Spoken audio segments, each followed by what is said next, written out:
no way connected. From outside this world. Watch in the tree running across the ship.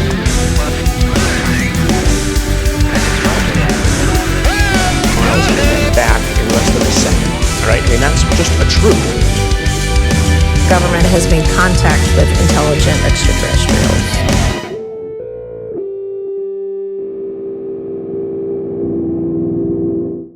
Hello and welcome. We have the pleasure of welcoming today Francisco Guerreiro, MEP.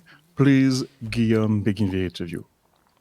Yeah, nice to meet you, Mr. Guerreiro. Thank you for being here. And thank you for asking your question to the European Parliament. Of course, you appeared in the, so to speak, the UAP scene. I'm sure many people have, in America in particular, have discovered the existence of the European Parliament thanks to your intervention. So just for that, thank you very much. And so I want to start with this first question. A lot of us have grown up with the idea that UFOs were essentially a Hollywood creation. So what made you realize that UAP were not visionary or fictitious? Well, first of all, thank you for having me.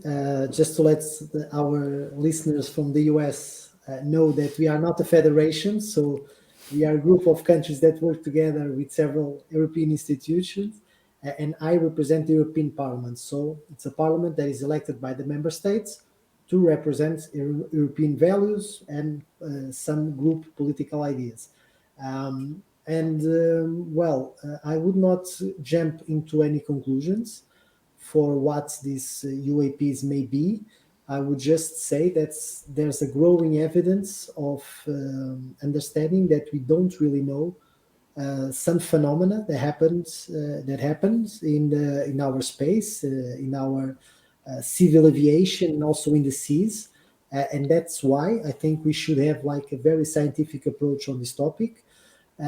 So also not entering the noise that sometimes happen with this kind of topics. So my approach, and I think the approach from everyone that is serious about this issue, is that understanding there's something that exists that was also now reported by official institutions, namely in the US, that's clearly stated with some tape recordings and with some video footage that there's some kind of UAPs that happen, and we don't really understand the full length of the phenomena. And so that's why we should have more scientific evaluation, a better scrutiny of what's happening, so then we can, step by step, understand the circumstances that these phenomena happen, and then try to draw a line from a possible conclusion or possible several conclusions. And I think that's the most scientific approach that we can have. Sure. Now, obviously, the reason why you're getting so popular on this platform and others of the same interested in the same subject is the fact that, you know, this topic is extremely rare at the European level. There's been maybe one or two attempts in past decades of representatives in the EU Parliament to talk about it. So prior to your intervention, had you ever heard other people from the EU organization talk about UAP, whether it is in the corridors of the Parliament or in session or even at the coffee machine or at the restaurant? Ever heard anybody talk about the issue? Well, as far as I know, I'm the first member of the European Parliament to raise the question, and I made 3 questions to the Commission regarding this subject, and I made also an intervention in plenary. As far as I know also, there's not a debate on this topic, probably, and I would assume that is because of the stigma associated with it. But I do know from several meetings that I had with institutions and with citizens and professionals, also from other sectors of society, that this is a concern to some. But there's always a fear of repercussions. There's always some kind of stigma associated. And that's why I also think that we should have these open and transparent debates, to have a very scientific approach, because this is also one of my upbringing. So my mother was a biologist. I was always into a very scientific approach to life, so always question authority, and in the end always have a methodology of assessing what we kind of assume that is the status quo. And so on this topic, as any other, I don't think we should have reservations. We should make the right questions. We should try to find the data and then try to reach conclusions. Simple as that, without any kind of noise. But I do feel there's like a stigma associated with this topic, and politically, I don't feel there's a courage also due to that stigma. I know that some MEPs are curious about the topic, but again, we are entering European elections.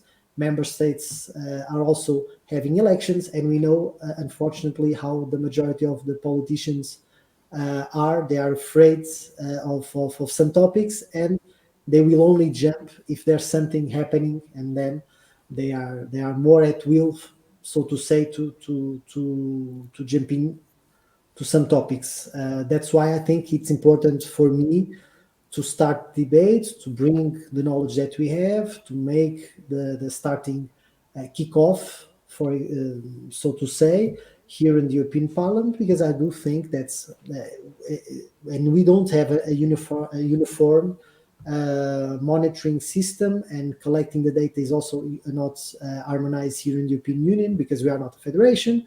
And so each member states, for example, if you look at the lens of the military, each one receives the data, and each one manages the data as he wishes. There's like a cooperation through the military lens, but we don't have a federal army, so to say, and so we do have cooperation between member states. We are also integrated in NATO, but there's not a clear correlation here with the UAPs phenomena, so we don't really know what the data is, how to analyze it, and so through that lens, it's a difficulty. Also, in a civil space, when we talk about traditional commercial planes, we do have an harmonized approach, and there's a regulation that already talks about the collecting of the data, but there's no data on UAPs, or if it is, it's so small that it doesn't come up as a problem in security, for example.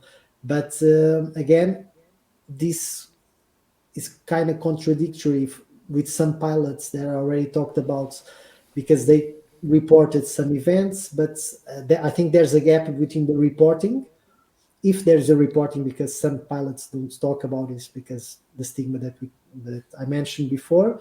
But those who report, then I think the flow of information, the monitoring and collecting of data, has some gaps, because in the end there's no true evaluation of these events.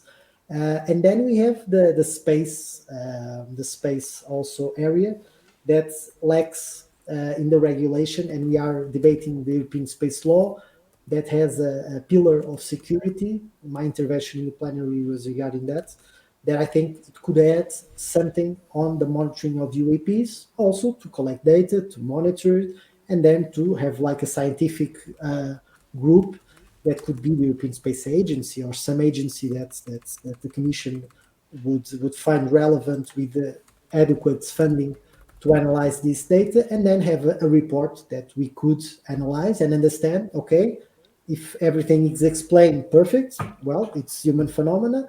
If it's not, well, it opens the door if it's human phenomena or not, and then we will have to improve probably our data collection, our instruments of collecting this data and analyzing it, and make the questions that we always have to make in the end, to understand what these phenomena are.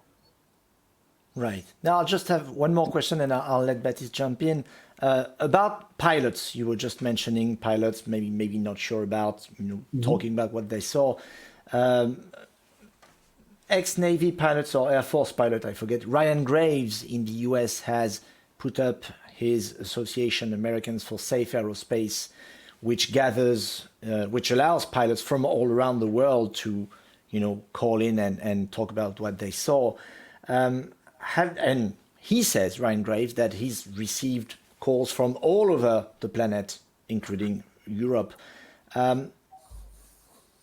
What would you say about contacting Ryan Graves and his association to maybe get input from his experience as the head of such an association and try to reproduce the same kind of mechanisms in the EU? How do you know I didn't contact it yet? Aha! Well, all We are right. jumping Then into tell us. conclusions. Yeah. So tell us more. You're teasing us now.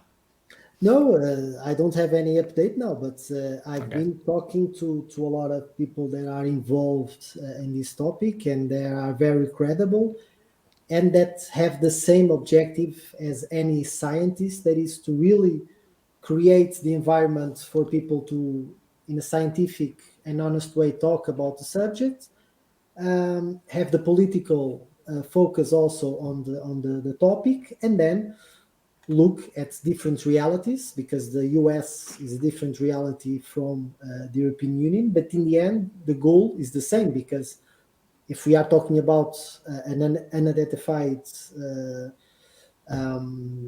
abnormal phenomena, this doesn't have probably borders. Even if it's like a human technology, let's assume that it is, it has the possibility of technologically move in such high speeds and making some drastic changes in their path that, they will not stop at the border. So even that, I think it poses some questions. And especially if you look through a democratic lens, if this is a human-made technology, this poses deep questions on how this technology is being used, if it's mainly to military, if it's to surveillance, if it's to surveil, if it's to other objective, and not to really focus on the challenge that we have as a society, for example, fighting climate change, finding new sorts of energy that are cleaner, helping build a society that reduces inequality, that is more democratic, that has the principles and values of transparency embedded on the political groups and the political institutions. And so this poses a lot of questions, and that's why I think, again, we should look at this question with a really scientific lens, with all the stakeholders that are already talking about this subject,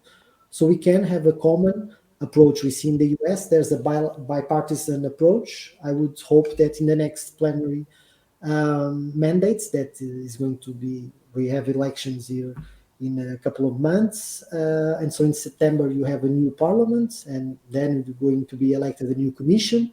The commission is, so to say, the government, for example, to be easier to understand. And thus, I think that the door is open for other members of the parliament to debate this topic. All right. This because I will not run again. That's right. Well, I just have a tiny question about that. Do you think not running for re-election has given you a bit more courage, maybe, to talk about that subject? No.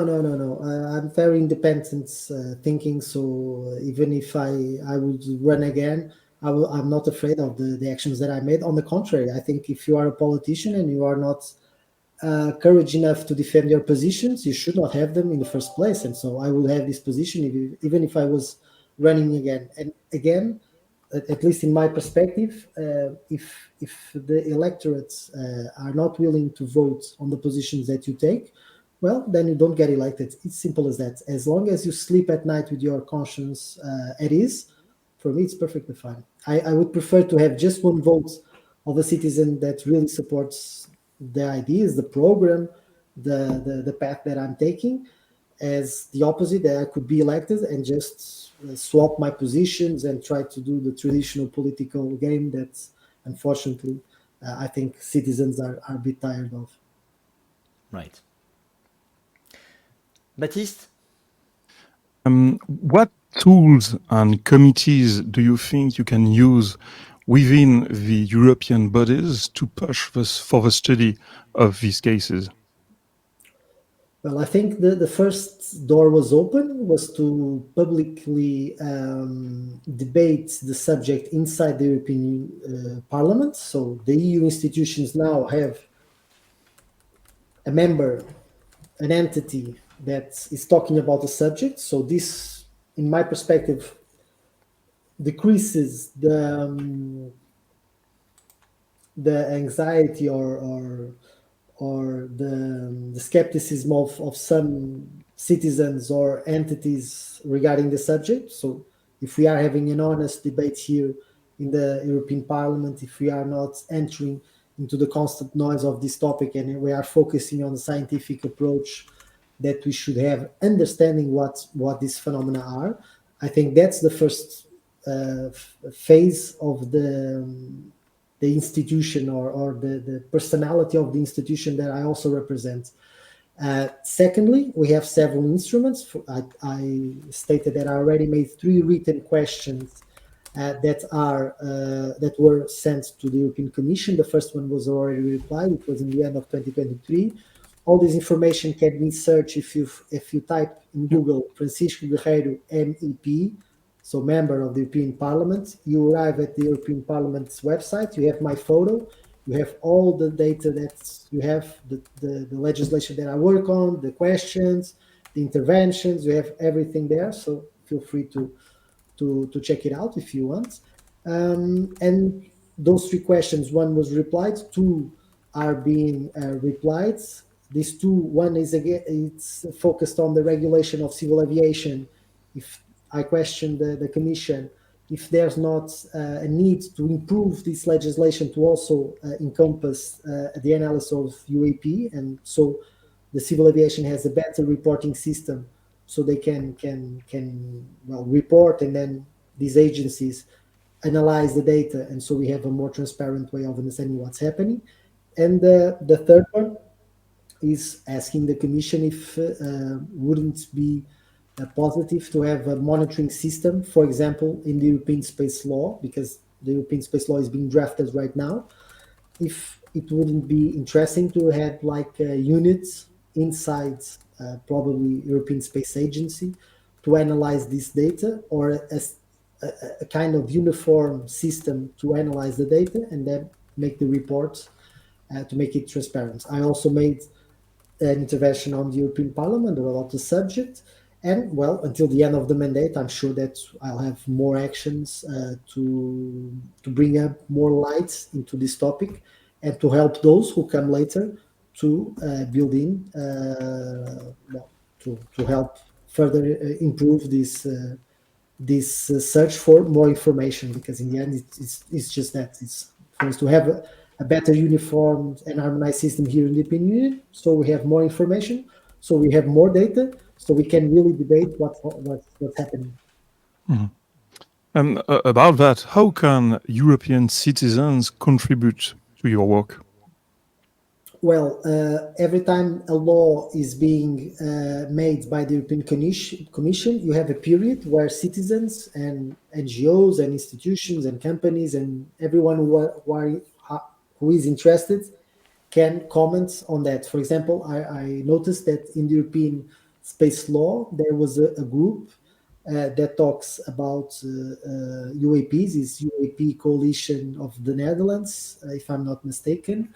And they made a comment, and this is also backtracked because we are very transparent in the way we could improve, obviously, but we have a very good, I would say, or good, not very good tracking system on the legislation. And so we kind of saw that there was one comment of this institution regarding the European Space Law. So every time a law is being made, every NGO, every institution, every company can make these comments, and this helps those who are drafting the law, the first draft law that comes from the Commission, to include or not those proposals.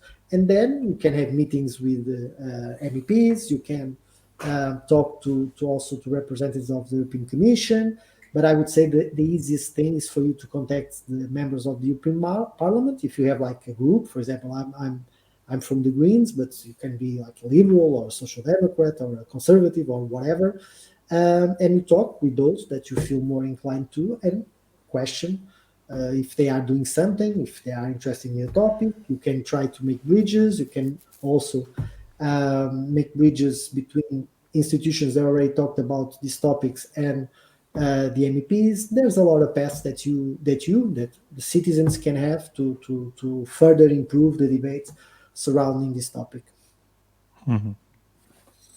But what was the reaction of your colleagues in Parliament? Did they come forward afterwards when you talked about it? Well, everyone is in elections, so to say, or national or European. So this is not a hot topic for now. I think it's kind of under the radar by choice, because again, this is a topic that is not very consensual and it brings a lot of stigma. And so I think overall, some MEPs may know about this action, but they kind of lay it low and will expect the new mandates to come so they can have any action if they are willing to do it. Let's be honest, I don't really think any program of the parties or the groups, parties that come from the national states or the European groups that support these parties will have anything on UAPs. But again, after they are elected, maybe they will bring some interest to the topic. I know that some MEPs are curious, have more questions, but for now, due to the circumstances, they are not willing to come forward and to have this debate that I think it's very open, and I think we don't really need to have a stigma associated with it if you come with a scientific background. So it's just like any topic. Mm-hmm. From your point of view, how popular do you think the topic is with the population?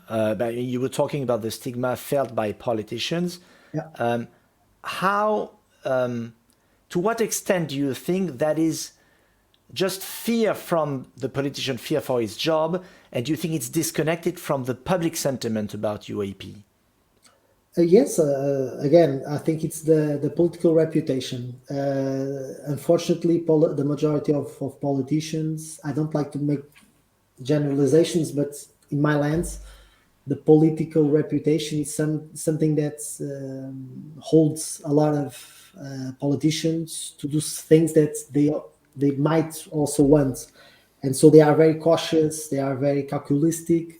And in that sense, if this topic becomes to be more public and the media starts to have a different debate on the subject, they probably jump into the debates. But for me, the perception is clear that the majority of the citizens know about the topic, have an opinion on the topic, but also you have some institution or some individuals that are very institutionalized that are against it because, they simply have questions that are curious, but they don't have a really reply. So questions, for example, well, if there's a non-human entity, let's assume, why would they visit us? How could there be some crash because the technology is so evolved? If they come from other dimensions or from different parts of space, they are so developed, how can they communicate with us? Those for me are very valid questions, perfectly, but I would go to the first part. That is, we already have data that shows that we have UAPs, and so let's start by that. So let's try to have a system that understands these events, and then we filter if they are human. There's a lot of questions there regarding technology, regarding the use of technology. How did it come to be? Why is not being used, for example, on clean energy, on reducing inequality, so on and so forth? If it's not man-made, poses different questions, and then we have to assess if we continue to collect data to really reaffirm that it's non-human, or if we want more data to really assess that it's human, but there's some gaps in the information. And then we have to make the questions, but starting from the point that is just rejecting by considering replies to our questions that are not proven. They are just conceptual. So I also have conceptual ideas. I also have doubts if they are.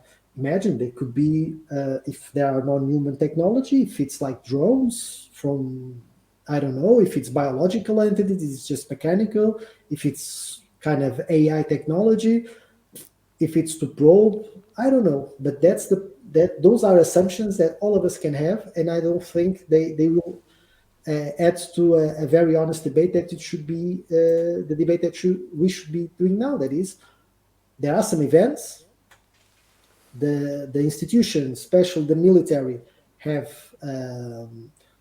clear evidence that they exist. They are taped. Some information is not even available, and so starting from this, and also from statement of some professionals on the area that reinforce the footage that we have, let's know more. Let's improve our data collection. Let's unify the monitoring system. Let's have a more scientific debate on the issue, so then we can make concrete conclusions with the data that we have. It's not starting the other way around, that is arriving to conclusions just by theoretical thinking about possible outcomes. It's the other way around. So it's starting by the simple, the basics, the data, the science, and then step by step reaching one or several conclusions. What concrete proposals would you include in a UAP law, such as the one you mentioned in your speech? We talked about data collection. What improvements would you make to the EU space law? Well, I would say that we now, because we are in the end of the mandate, the tools are limited, but we can always propose to have a monitoring system that harmonizes this monitoring, this collection of data, and then a reporting system that is managed by a scientific entity. This can be assessed later on if it's by ESA, the European Space Agency, if it's a new body that is created that connects the civil aviation and the space and the military, because there's at least 3 levels of sectors that can be united. Because if we think that, let's assume that is a technology that can go through space, civil aviation, and into sea, we have at least 3 areas, that is space, civil aviation, and defense. We can have a system that collects this data, so where professionals are, they know where they can communicate on these events, because they will be very specific. It's not because you see like a plane and you don't know. These are professional people that mainly they are very professional, that know that this is not possible, and something it's weird. And so that collecting system should exist, so they can freely and open and also be protected from outcomes of those reports. Could speak and could state the data that they have, and then a scientific body would evaluate, and then we'll probably have a report on those topics and those events to understand if they are human, non-human, if we need more data, if we need to improve our tools. But I would say it will come probably as a resolution for the Commission to do something probably in the next mandate. But if you have the political will, it's easy to find a solution. We saw that, for example, through COVID, in these 5 years of mandate, because the European Parliament has 5 years of mandate. We started in 2019. We started with Brexit, that now it's revealing a total mess. So the United Kingdom is in a recession. It was just a populistic move that now is shown that it's not working. But we started by Brexit, then we had the COVID, then we had the post-COVID economic stimulus, then we had the Ukrainian war, now we are having the Gaza destruction by Israel, and so we have a lot of things. But we managed to have mechanisms to help Ukraine, mechanisms to fund the European economies, things that were not even existing, and we decided that it was a priority. So when there's a will, things will happen. It's as simple as that. Guillaume, you had a question? How much more time do we have, by the way, Baptiste? It's according to Francisco, and again, apologies for the delay. Some, not much. All right, I'll just have one more question personally.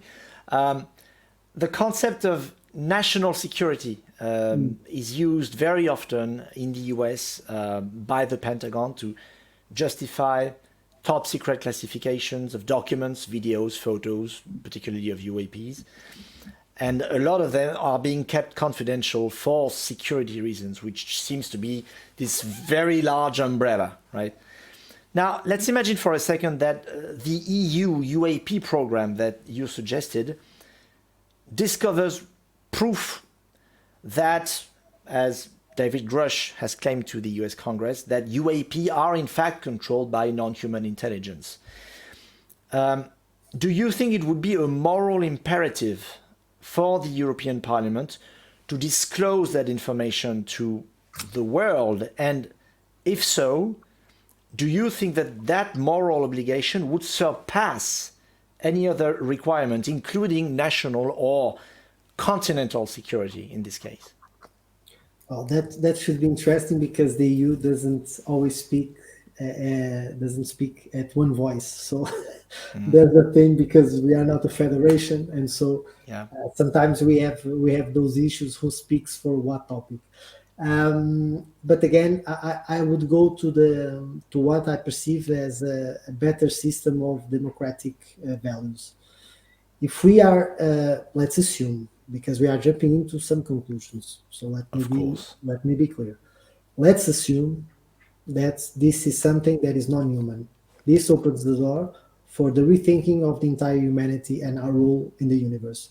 So I think that the moral quarrel of understanding that this is a national issue is for me non-existent, because if this is a non-human technology, it's a human global issue, not a Portuguese issue, a US system issue.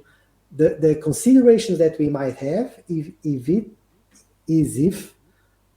these technologies were somehow recovered and there's been some reverse engineering and they are being tested by some governments. I think that poses a moral and national approach, because especially on those countries, citizens were lied to. And that would bring, I think, even more distrust to the government, because in the end,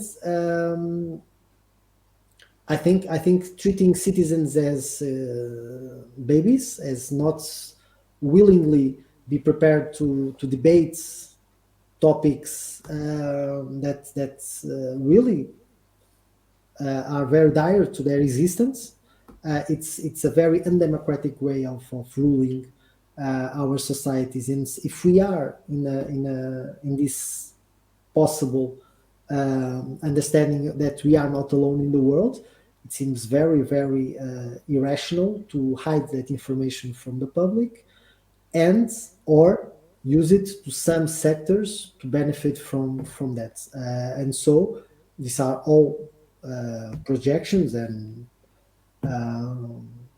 this is not a fact for say, but obviously there are more considerations, and I think we citizens should have a clear debate on what is the role of humanity in the world, because this poses a lot of questions, even if they are, let's assume, not very positive, because there can happen that, well, this technology may not be very positive for human beings, I don't know.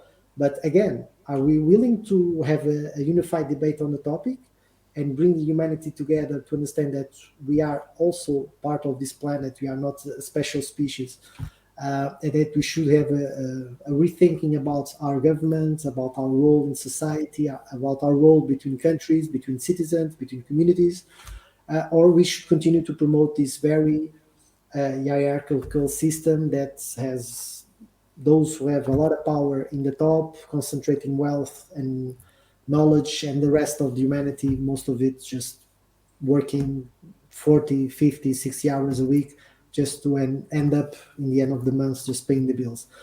For me, that's an upgrade on democracy. And I feel that from this topic and every topic, citizens should be included. I don't understand why shouldn't they be included. If we are being elected to govern and to reply to the demands of the citizens, if they are not included, I don't know who are we working for. And so I think this is an upgrade on our perception of what even democratic institutions, transparency, and the scientific method. Again, for me, this is a very scientific approach. This can, in the end, be just a smoking gun with a lot of evidence on one way or nothing. As it seems, by professionals, there's something. How far the rabbit's hole goes, we don't know. That's why we need more data, more science, more public debate to really keep it as scientific and factual based as possible. Thank you very much, Mr. Guerreiro. It has been a pleasure talking to you. Guillaume? Well, thank you, and I hope you will find other ways, if you still plan to do so, to work on the issue even after the end of your mandate. I don't know what you've planned as far as your professional activity, but of course, you've got our support. Well, first of all, I will rest and stay with my kids because I have two beautiful daughters. We are adopting a third one, and so I will spend some time with them and my wife and my family. But obviously, I will always be an ally. I will always be a member of the community that supports evidence, the scientific method on these questions.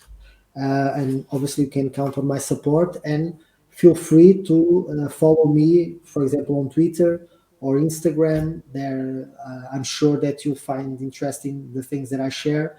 And we still have a couple of months ahead to the end of the mandate, and so I'm certainly that I will have more actions on the topic. So keep in mind and follow up, and probably you'll be very surprised. Thank you very much. Bye Thank bye. you. And Bye. goodbye. No way connected. From outside this world. Watch in the tree running across the ship.